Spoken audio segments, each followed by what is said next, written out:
Welcome to the Daily AI and Emerging Technology Market Intelligence Briefing. Here are today's key developments and the market implications, opportunities, and risks you need to know. Uber's rapid construction of a global autonomous vehicle platform may be today's most consequential development. Instead of developing proprietary vehicles, it's using partnerships and investments. How extensive is that network? TechCrunch reports that Uber connected itself to more than 30 autonomous vehicle companies over the past 2 years, positioning the company as a demand aggregator and distribution layer across competing autonomy providers. So Uber could capture network economics while its partners absorb much of the capital, technology, and fleet risk. But how much of that platform is actually commercial? That remains unclear. TechCrunch's report is a single secondary source compilation and doesn't establish how many partnerships progressed beyond pilots or how their commercial terms compare. That uncertainty contrasts with a much more immediate operational concern: cybersecurity. What happened to Minnesota's community water systems, and how far has the threat spread? At least 30 systems were reportedly targeted in a broader attack series that the FBI said was spreading to other states, according to The Verge. And attribution isn't settled. What have the FBI, EPA, and CISA actually concluded about who's responsible? They hadn't formally attributed the campaign. The Verge reported that Iran was considered the likely source and that CISA linked similar earlier activity to Iran. So attribution remains unresolved. For infrastructure, industrial system, and public service executives, the immediate question isn't the political dispute. Can remote access controls and incident response plans contain attacks against operational technology? Exactly. And another operating challenge is becoming routine: enterprise AI governance. GitHub deprecated Gemini 2.5 Pro and Gemini 3 Flash across Copilot experiences on July 31. GitHub identified Gemini 3.1 Pro Preview as the suggested alternative and separately introduced team-level model policy targeting for enterprise customers using Copilot Business or Enterprise licenses. Both developments were previously reported. Together, they show model migration and access governance becoming routine operating responsibilities, not occasional procurement decisions. What should executives watch across these three developments? Watch whether Uber discloses measurable autonomous trip volume, economics, or partner concentration, whether federal agencies formally attribute the water system attacks, and whether enterprises experience disruption as deprecated models leave active workflows. Uber's strategy looks even more significant against its history because it sharply reverses the company's earlier attempt to build self-driving technology internally. How did that effort unfold? Uber formed Advanced Technologies Group in 2014, began public road testing in 2016, and sold the unit to Aurora in 2020. That exit followed a trade secret lawsuit, leadership upheaval, and a fatal 2018 crash. Yet Uber retained equity exposure, didn't it? It did. TechCrunch reports that Uber's holding company owned 325.97 million Aurora Class A shares as of April, representing 19.7% of that share class. So the present logic is access and upside without reconcentrating technical development inside Uber. What remains unknown about the obligations created by that partner-led approach? The evidence doesn't quantify Uber's contractual liabilities or partner dependency. That unresolved exposure leads naturally to another capital pressure story: Google's next Pixel generation and potentially higher memory costs. That Pixel information is still an unconfirmed leak from one secondary source. What prices and hardware configurations does The Verge report? The alleged Pixel 11 base model would rise $100 to $899 while doubling entry storage to 256 gigabytes. And higher tier pricing continues upward. How would the Pixel 11 Pro, Pro XL, and Pro Fold reportedly be configured? The Pro and Pro XL would start at $1,099 and $1,299, respectively, with 12 gigabytes of RAM. The Pro Fold would also carry 12 gigabytes and start at $1,899. Are any underlying chips consistent across the expected range? All models are expected to use Tensor G6 and Titan M3 chips. Higher prices and reduced Pro model RAM could constrain on-device AI workloads. But neither Google nor primary product documentation confirms those specifications. Turning from device risk to software supply chain risk, what control has GitHub announced for NPM? NPM granular access tokens configured to bypass two-factor authentication won't be permitted to perform sensitive account, organization, and package management actions without an interactive 2FA challenge. That changes publishing too. What functionality will remain, and when is GitHub targeting the transition? Direct publishing with those tokens will be removed.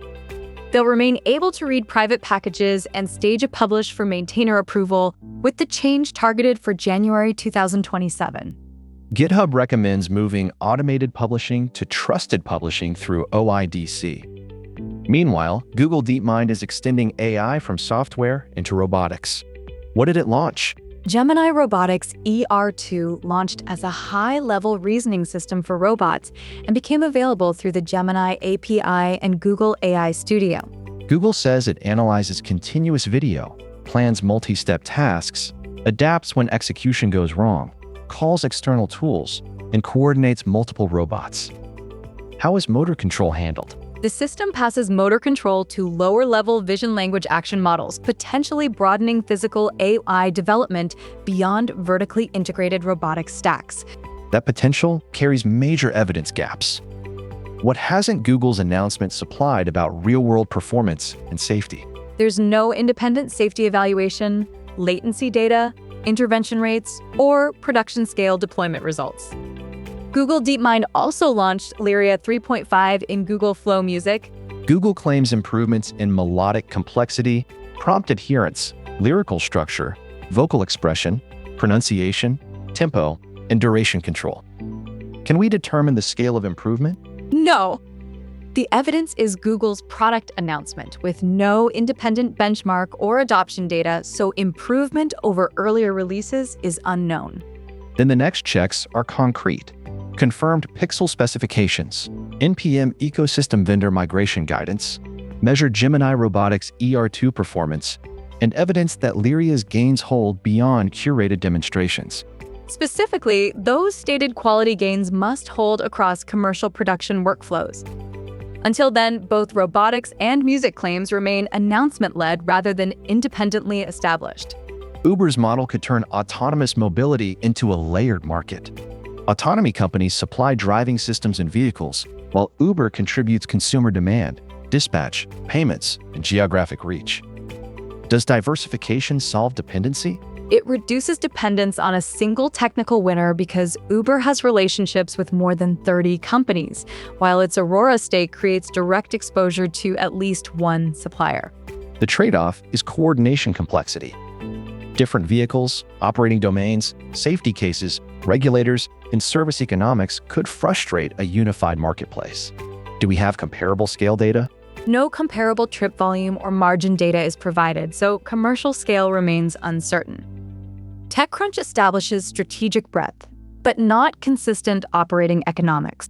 The reported pixel configuration suggests another market response. Hardware vendors defending margins by trading memory capacity against storage and headline processor upgrades. How balanced is that exchange? A $100 increase for the base Pixel 11 would be partly offset by doubling base storage, according to The Verge. But reducing Pro devices to 12 gigabytes of RAM could matter more for sustained local inference, multitasking, and product longevity. How firm is that conclusion? It's conditional because prices and specifications are leaked, not confirmed. The evidence also doesn't quantify component costs or AI performance. Enterprise software buyers face continuous model substitution instead of hardware uncertainty. GitHub's deprecation spans Copilot chat, inline edits, ask and agent modes, and code completions. What does that mean operationally? Migration exposure can hit multiple developer workflows simultaneously, and administrators may need to enable alternative models through enterprise policies before users can select them. GitHub's team policy preview adds enterprise-wide baselines and extra models for specific teams. But what does its least restrictive rule do? Access received through any enterprise team becomes available to that user everywhere, so finer control can also widen permissions beyond one team's immediate context. That governance challenge connects to infrastructure economics. A Hugging Face guest article argues that GPU utilization, not model intelligence alone, is becoming the next enterprise constraint. Why? Financing, depreciation, power, and cooling costs continue while hardware is idle. It's an analytical argument, not market-wide utilization evidence, but acquiring capacity doesn't guarantee productive throughput. The article treats utilization as the downstream result of infrastructure decisions. Could equivalent spending still produce sharply different outcomes? Yes. Comparable GPU budgets can produce different economics when orchestration and workload scheduling differ, making useful throughput more informative than capacity alone. So watch autonomous trip unit economics, confirmed handset memory configurations, Copilot migration friction, and whether enterprises begin reporting standardized GPU utilization and useful compute metrics. Those indicators would convert today's architectural arguments into measurable market evidence, especially where vendors currently provide strategy, specifications, or capacity without comparable economic outcomes. The Minnesota incidents reveal a high-consequence gap between uncertain attribution and urgent defense. At least 30 community systems were targeted, with attacks spreading beyond Minnesota. What should executives separate? They should separate attribution-dependent decisions from controls valuable regardless of attacker identity, especially because federal agencies hadn't publicly assigned responsibility. Those controls include remote access review, credential rotation, network segmentation, tested manual procedures, and escalation paths. Do we know which safeguards failed at affected facilities? No. Those are recommendations, and The Verge's supplied evidence doesn't identify which safeguards failed. That limitation matters when translating incident reporting into remediation. NPM presents a different balance: short-term automation risk and longer-term security opportunity. Which workflows must be redesigned before January 2027? Those relying on bypass 2FA granular tokens for account changes, maintainer administration, package grants, or direct publishing will require redesign before GitHub's targeted change. Moving publishing to OIDC-based trusted publishing reduces reliance on reusable credentials. How does GitHub characterize the current exposure? GitHub calls it a major credential-based attack surface because a leaked token could previously support account takeover, token creation, and maintainer changes. AI governance is similarly becoming role-based rather than broadly organizational. GitHub's preview allows enterprise baselines and additional models for teams. What opportunity does that create? Administrators can support job-specific access or controlled experimentation, enabling faster testing without opening frontier models to every user. The counterweight is policy leakage under the least restrictive access rule, particularly for people in several teams or enterprises. Is that preview reversible? Yes. GitHub says administrators can roll back during the preview and restore the previous policy configuration. Governance is also moving through voluntary commitments. OpenAI endorsed the EU's General-Purpose AI Code of Practice and the Code of Practice on Transparency of AI-Generated Content. What context did it provide? As the AI Act enters its next phase, OpenAI cited its preparedness framework, introduced in 2023 and updated in 2025. It also cited its frontier governance framework as part of its safety approach. But these remain OpenAI's own governance claims, correct? Correct. The supplied evidence doesn't independently evaluate compliance effectiveness, so endorsement and internal frameworks shouldn't be treated as proof of enforceable outcomes. A separate OpenAI case study shifts governance toward workforce adoption. What approach did insurer Unive take with ChatGPT Enterprise? Unive sought an AI-ready workforce through leadership involvement, responsible governance, and employee-led innovation, treating workforce adoption and governance as one transformation program rather than separate initiatives. That's a useful signal, but can the case study establish effectiveness or transferability to other organizations? No. The supplied excerpt provides no deployment scale, productivity measurements, costs, or control outcomes, so it can't establish either. Then watch formal cyber attribution, affected water system operational disclosures, NPM migration tooling, team policy audit capabilities, and independent evidence that voluntary AI commitments become enforceable operating controls. Those developments will show whether today's security and governance responses advance from recommendations, previews, endorsements, and case studies into measurable operational safeguards. Autonomous mobility remains first on the watch list. One compiled report establishes Uber's breadth of relationships, but not their commercial depth. Which indicators would make the evidence decision useful? Autonomous trips, geographic availability, revenue sharing, intervention rates, insurance allocation, and partner concentration would clarify whether the network functions as a scaled commercial platform. Until those appear, more than 30 relationships demonstrate strategic reach rather than proven platform economics. What should we demand from physical AI next? Google DeepMind's previously reported Gemini Robotics ER2 is available through the Gemini API and Google AI Studio, with private preview availability through its enterprise agent platform.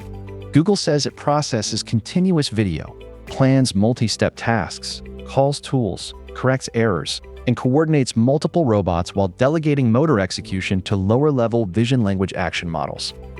What evidence is still absent? There are no independent safety results, latency measurements, or production deployment statistics.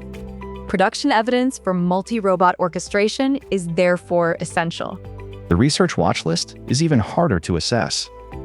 OpenAI announced results concerning 10 long-standing problems in mathematics and theoretical computer science, including geometry, cryptography, and complexity. Can significance be judged?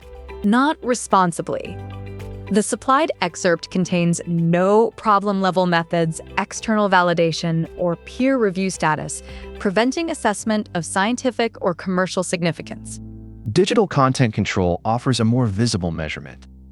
A leaked Spider-Man brand new day copy reportedly reached more than 5.9 million accounts. What happened before removal? It received over 143,000 likes, and The Verge says reposts were also removed. Major platforms still face rapid distribution before rights holder takedowns contain unauthorized material. But missing revenue figures make several box office comparisons unusable, and there's no evidence linking the leak to generative AI. So what's the narrower relevance? It's rights enforcement and distribution speed. Watch faster provenance and rights enforcement mechanisms, independent review of the mathematics claims, production multi-robot evidence, and quantified autonomy volume. That's the forward view. Measurable recurring operational volume will determine whether autonomy partnerships mature, while independent evidence must test robotics, research, and content control claims. That concludes today's daily AI and emerging technology market intelligence briefing. Thank you for listening. Join us next time as we continue tracking the innovations shaping technology, business, and global markets.